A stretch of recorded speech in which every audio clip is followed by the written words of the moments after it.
something else, and we're going to have to try to squeeze this in quickly given the time constraints that you have.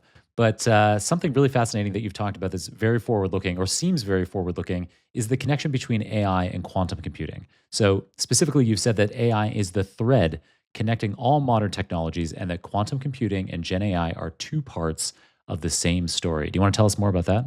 Yeah, absolutely. I mean, for those of you who aren't that familiar with quantum computing, it is basically a different way to do math. It's a computer that does math in a different way. Instead of having binary where everything is a 1 or a 0 and you try to convert that into the application of math, it is able to simultaneously look at any particular value between 1 and 0 at the same time in something called a qubit.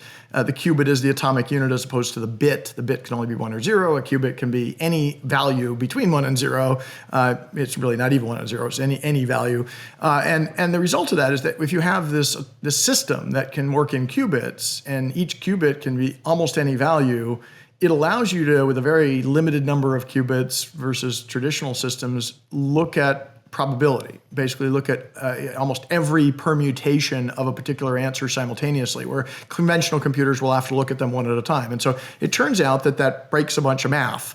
There's a bunch of things like cryptography, specifically things called asymmetric key management protocols, that bank on the fact that the ability to factor prime numbers, which would require you to kind of figure out one at a time what the answer is so hard that with a big enough key, it would take forever for a computer to do this. Turns out quantum computers can look at that simultaneously and instantaneously get to an answer. Now, the ones that can do that don't exist yet, but they're coming. So think of it as a quantum computer is a tool that can do math in a different way. And the kind of math it does is really good at looking at lots of things simultaneously and coming up with the best answer. Well, turns out the intersection with AI is pretty interesting because if we think about things like training AI systems, what you do is look at lots of information and you try to convert it into a mathematical representation of lots of information, the entire internet, every piece of data you have. And there are definitely thoughts that if we had that type of computer, the process of training things may become significantly faster and better. Even on the inference side, the ability for you to make a decision more quickly on, given in something like an agent, how fast it could decide and reason across something. If it could look at everything, every possible option instantaneously would improve dramatically. And so while there's still a lot of work to figure out exactly which algorithms, all of us do believe that given this additional capability, this new way of doing certain kinds of math. By the way, quantum computers don't do everything. They only do certain kinds of math really well.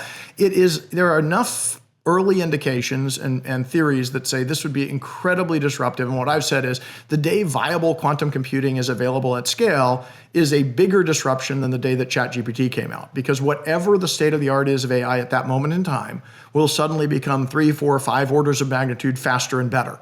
That's a gigantic thing that will come. It's just a question of figuring out when. Interestingly enough, the two are even more related because the path to get there has been a very slow path. But now what we're finding is the application of AI to build the quantum computers, to run the quantum computers, is accelerating the quantum cycle, that we're actually figuring out how to do containment theory better. We're learning how to interface with them better. We can program them easier. And so there's this kind of mutual beneficial cycle between the two of them that, as quantum evolves, AI is accelerating the path to make them viable. And as quantum computers become viable, they will inevitably create a computing infrastructure that will make AI significantly better. And so I don't know what happens after that, but we're heading towards that date at some point. It's not tomorrow. It's probably not for a few more years, but it's also not decades from now. And so I think we're going to see quantum utility and then quantum supremacy.